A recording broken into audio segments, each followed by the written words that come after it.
Folks, it's 7:44, and we have a shortened class today anyway, so I'm going to get started even though the whole class definitely is not in here. The district website is down right now. You can still get in through My CNUSD, but you can't go to the normal district CNUSD website. I just want to start off class today by addressing the scores on the exam. So, I've been teaching this class a long time, and the tests that you're given in the class are designed to mimic the difficulty of the AP exam, right? And the AP exam is a difficult test. So the tests in this class are difficult tests. What has me a bit concerned is that, out of all of the years that I've been teaching this class, I don't think I've ever seen scores as high on raw scores on an exam as high as this exam was. Now, I'd love to be able to say that I'm just a fantastic teacher and I just taught it so marvelously that everybody just knew the material really well. But frankly, I'm smarter than that and I'm more skeptical than that. And if I had to wager a guess, if I was betting my life savings on whether folks used outside assistance, we'll say, to retrieve answers on the exam, I would bet that that is the case. I can't prove it. I can't prove that anyone cheated. But what I will tell you is that there's no curve when everybody scores really high. There's no curve. So there's no improvement to your score by cheating. In fact, if I would have applied the curve to this exam as I do for all of the exams, people's scores would have actually gone down. That's how high the test scores were. So if you're cheating, don't do it. Simple as that. You're not going to look back and be proud of it. You're not going to get anything from it. You will take the AP exam and fail it. Just an all-around really, really bad decision. And it harms your peers who are honest and did do the test without cheating. And so if you did cheat on the exam, I'm just going to say shame on you. You know better. You shouldn't be doing it. And I find it frustrating. And I think it's dishonest and not good character quality. So that's just my opinion on that. I'm just going to be straight up with you. Now, if it is the case that magically, for the first time in 5 years, I taught the French Revolution somehow magically so well this year, and everybody just magically did really, really well on the test, well, hey, I guess that's great. Only you will ever know. Only you. But if I can't trust you, who can I trust? So, I really hope going forward to see accurate results. Also, I got an email from a student saying that there was a discrepancy on the grade that they received. That is because at some point when I was entering the grades, I accidentally skipped a person and started entering grades offset. So it only happened for like 3 or 4 people, but I had to go back and fix it. So if your score changed within the last 20 minutes, you now have the correct score showing in Q, or I mean in whatever it's called, the grade book.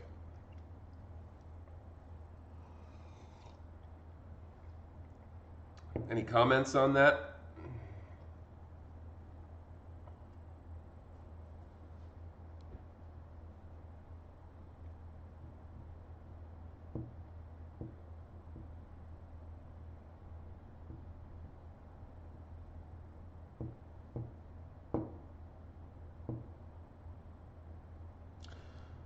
Very well. If there are no comments, then I will proceed with what we were talking about last class in the lecture on Industrial Revolution. So, picking it up with entrepreneurs, a class of highly invented, let me start that over again. Entrepreneurs, a class of inventive, highly motivated people who possess technological skill and were willing to take risks. And a lot of the people who end up making up the entrepreneurial class were young men from the gentry who took careers in business. And at this time, we're seeing, thanks to the Industrial Revolution, a widening middle class, where people who were in the middle class, which it's not, when I say widening, it's not like the majority of the population by any stretch, but it's a sizable enough number of people where if you were a successful middle class business person, you could rise into essentially the nobility from the wealth that you created in your business. We also talked last class about the Protestant work ethic and how that drove some of the spirit behind the Industrial Revolution. We talked about Britain's colonial empire and how having such a vast array of colonies across the globe gave Britain access to raw materials that were needed for the development of several different industries, including the textile industry, as well as various other industries such as, the railroads, iron working, coal mining, and various others. Growing market for English goods occurred in its colonies, buttressed by the African slave trade. Now, to be honest with you, the African slave trade, just to remind you, Britain tries to crack down on slavery starting in 1808. So for the majority of the Industrial Revolution years, Britain has outlawed the African slave trade. But in the early proto-industrial era, in the late 1700s, the slave trade is still in operation. And the role of government. The government was sympathetic to industrial development, and its financial institutions made loans available. So you were able to take out loans for a business and pay back those loans over time if your business was successful. The limited monarchy that Britain had because of their constitutional system meant that the government didn't stifle the growth and expansion of the middle class. They were being governed by the bourgeoisie, who were liberal businessmen themselves, who believed in the principles of Adam Smith's Wealth of Nations, about a free market economy and laissez-faire economics and so on. And so the governmental laws that were being made at this time are going to be advantageous for that class of people who have a little bit of wealth, or perhaps are business owners or something along those lines. You also had a real stable government in England, okay, which was, as a large part due to the successful outcome of wars that Britain was involved in, meant that, that whenever you win wars, you gain spoils of war. And so you don't have, you want to win a war because economically, if you win the war, it's better for you. And you gain possessions and can enforce demands on whoever you defeated. So the successful outcome of the wars of this time did not leave England devastated. The House of Commons became an instrument of the middle class to gain government cooperation, and they also secured middle class loyalty at that time. And parliamentary legislation was very much favorable towards the growth of industry. In other words, the laws that they're passing are going to be in favor of the growth of industry. Growing demand for textiles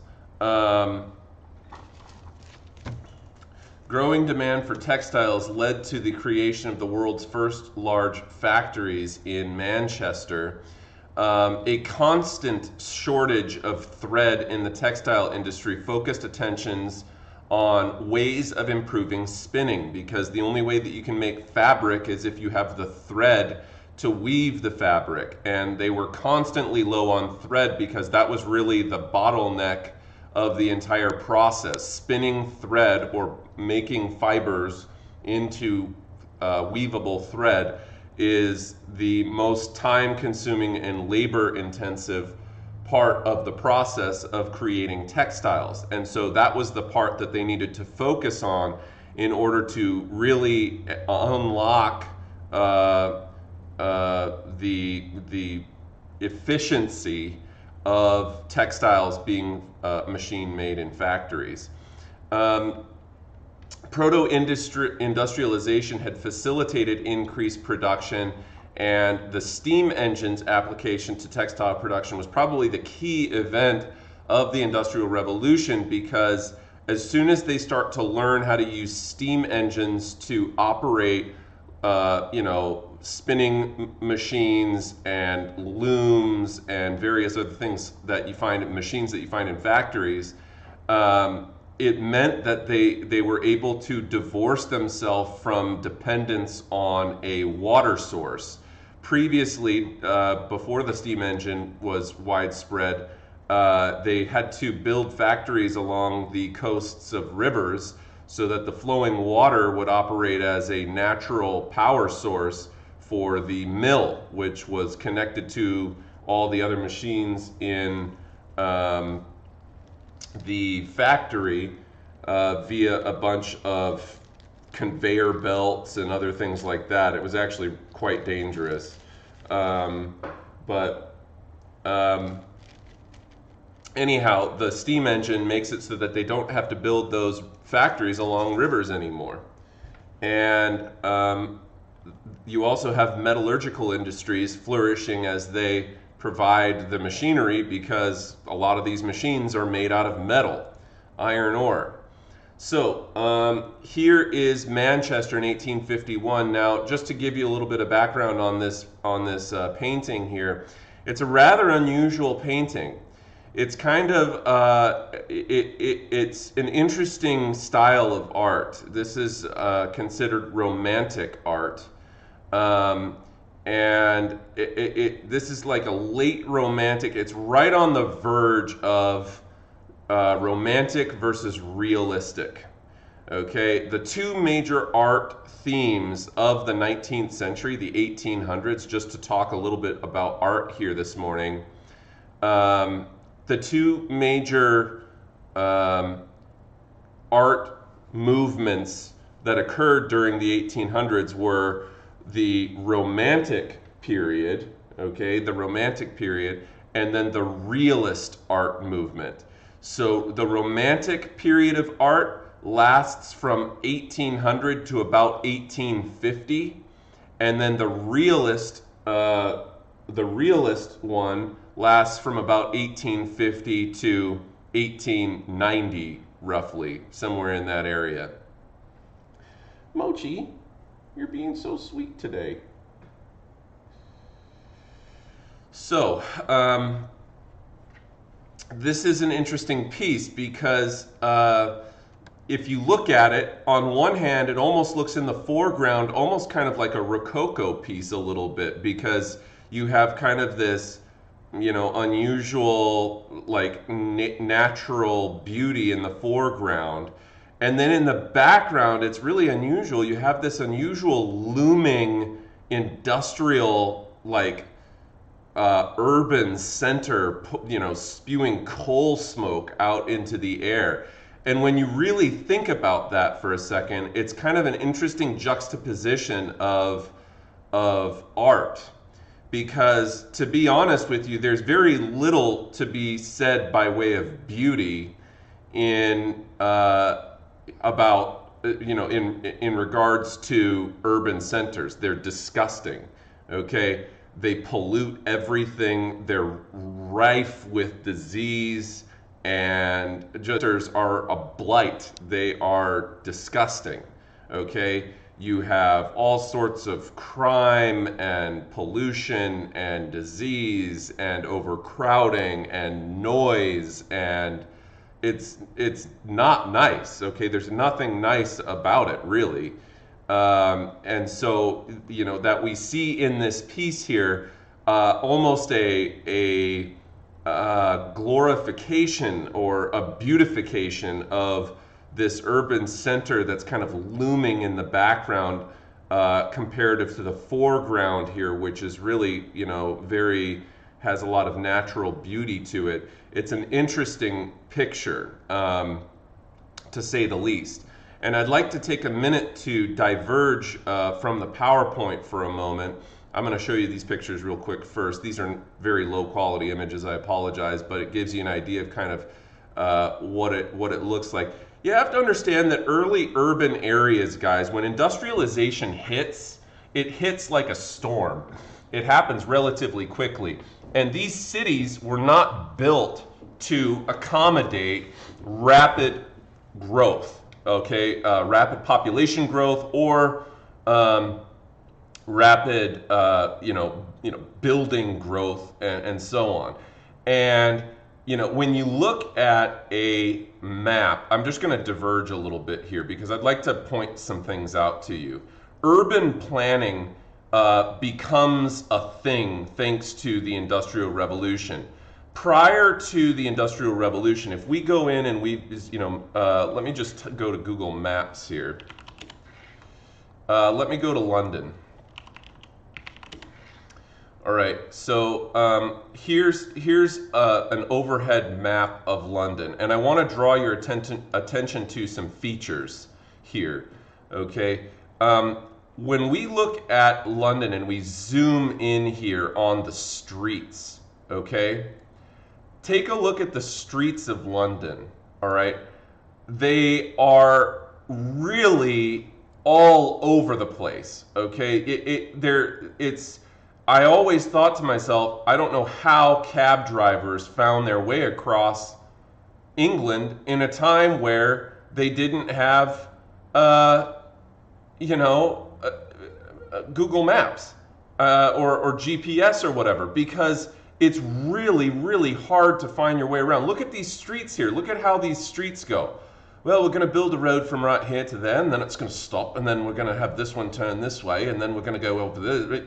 There's absolutely no semblance whatsoever. They're not organized in blocks, okay? You have roads that just kind of crisscross and stop randomly, and then there's dead ends, and it's a complete nightmare.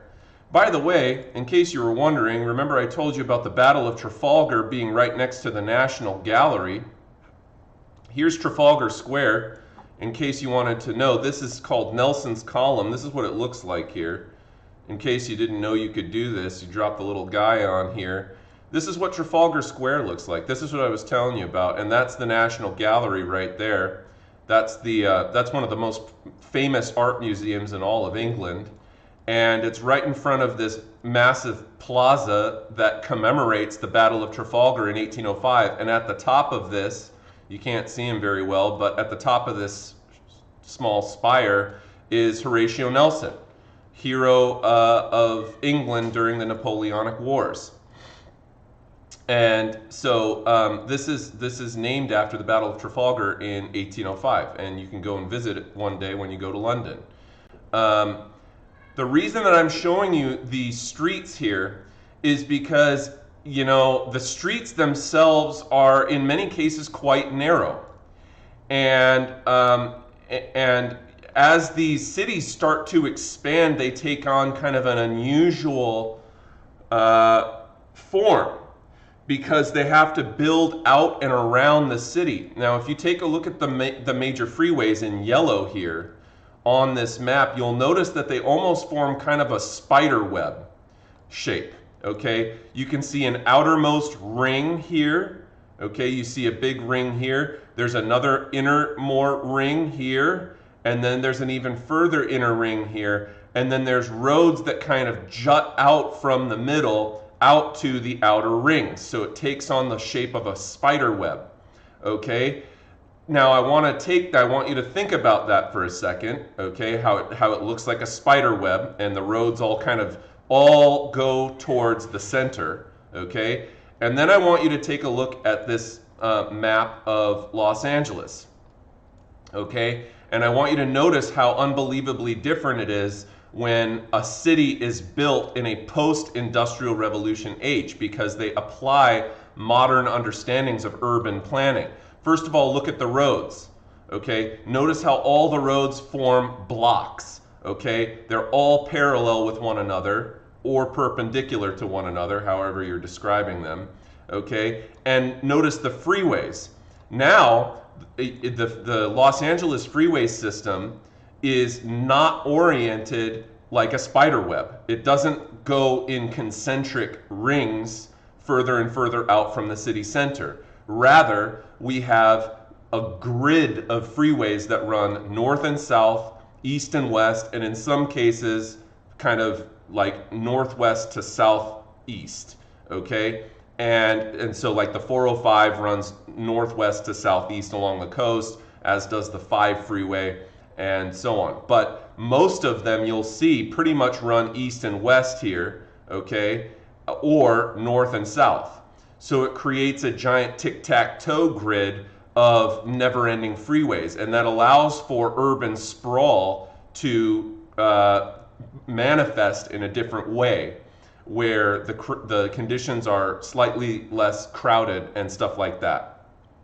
The reason that London looks so different, okay, the reason that London and other cities around England and Europe look so different, Manchester's another example. You can see it has a spiderweb shape to it again. All roads immediately jut out from the center, okay? That's because these are cities that are hundreds and hundreds and hundreds of years old. And they were designed originally as medieval cities with walls around them that weren't even meant to expand in the first place. And so urban centers in the early days were just unbelievably crowded. You had basically the rivers that were running through Manchester, or the rivers that were running the Thames running through London here, was basically a massive sewer system. It was just disgusting. It stunk. It was dirty. There was no water filtration plants at the time. Drinking any water in England basically at this time was bound to give you cholera or some other terrible illness, which is why so often people drank beer, because beer was fermented and it killed the bad germs that were in there and didn't make you ill. And so, but also too, that was another problem, now that we're on the subject, is alcoholism.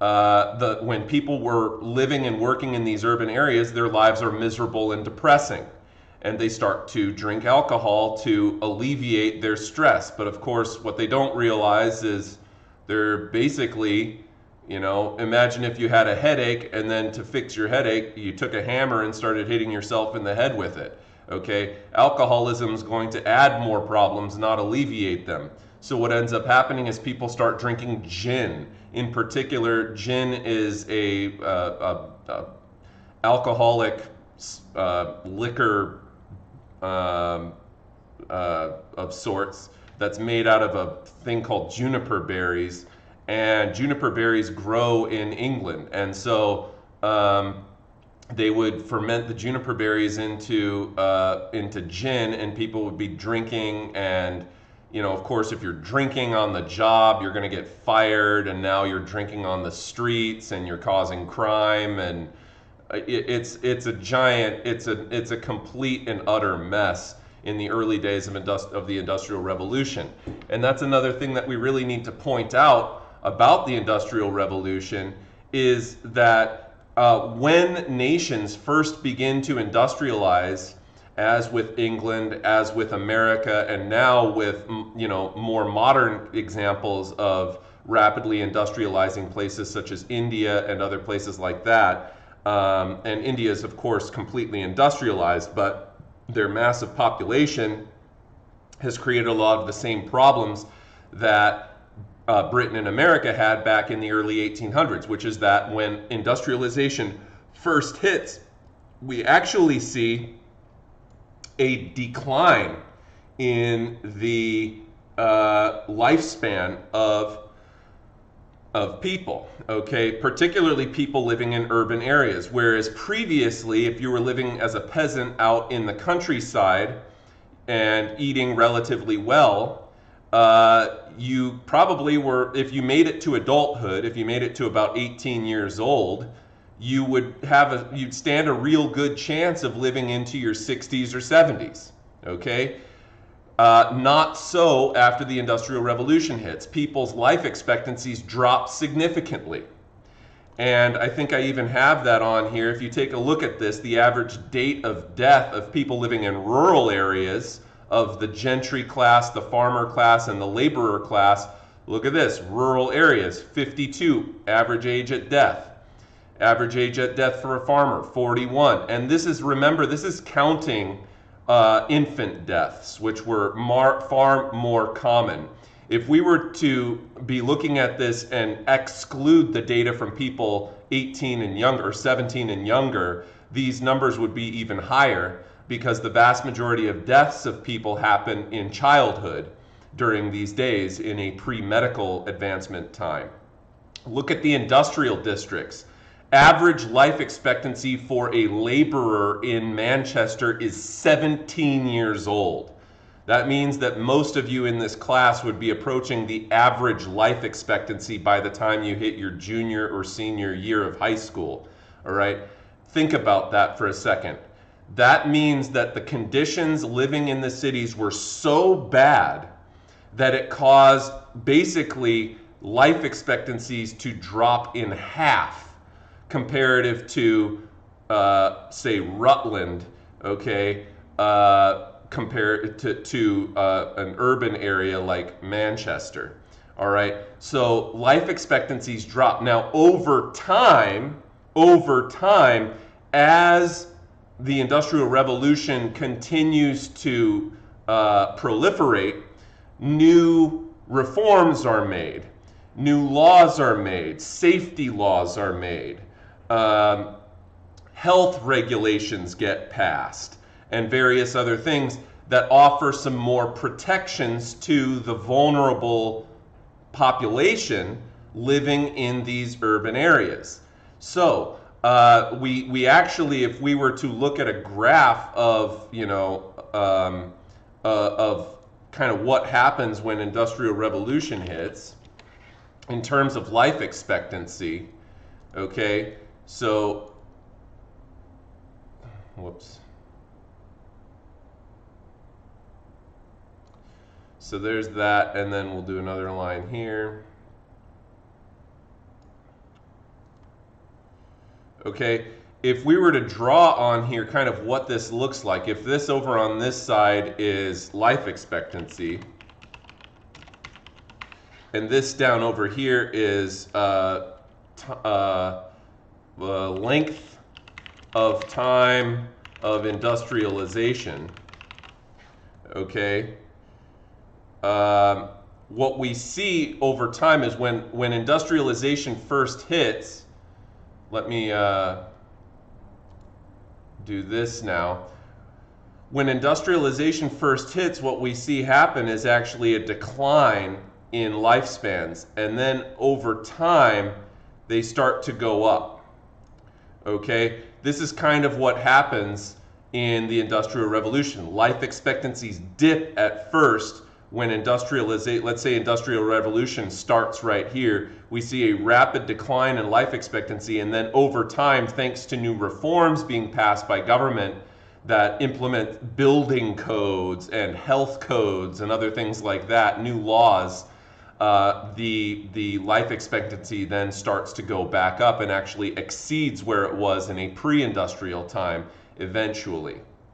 Now, before we finish up here today, I'd like to leave you with a short reading by a guy named Alexis De Tocqueville. Alexis De Tocqueville was a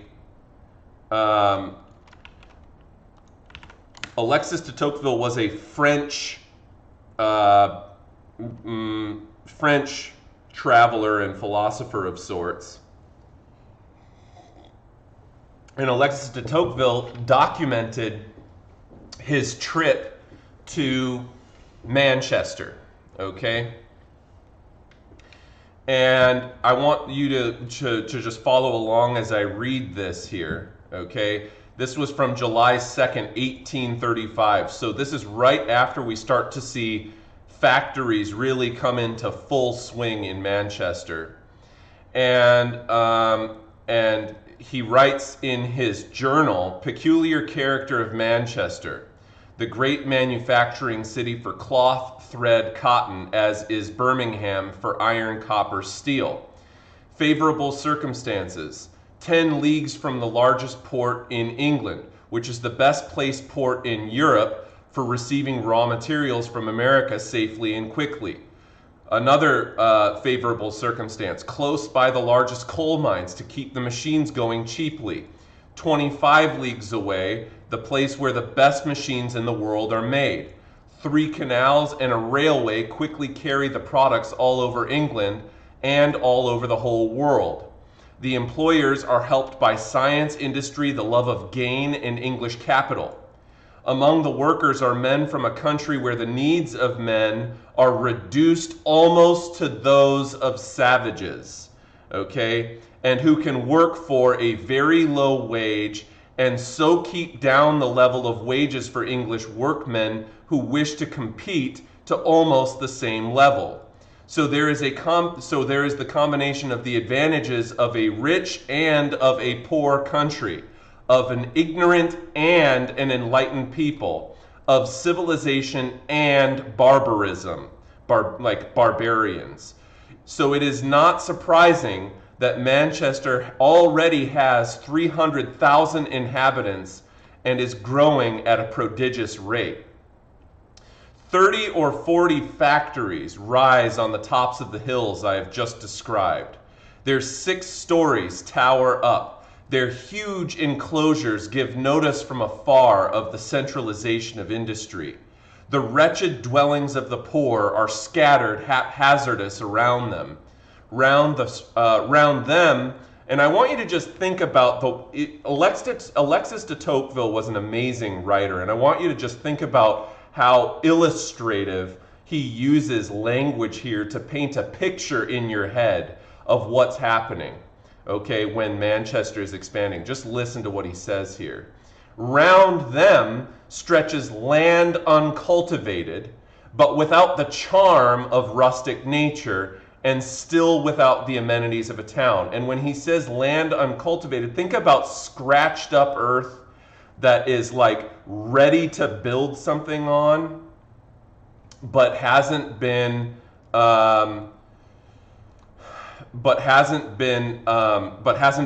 constructed on yet. Think of it almost like looking like a construction site where the land hasn't yet been turned into anything, but it looks like it's ready to be turned into some sort of industrial area. Okay, he says the soil has been taken away, scratched and torn up in 1,000 places, but it is not yet covered with the habitations of men. The land is given over to the industry's use.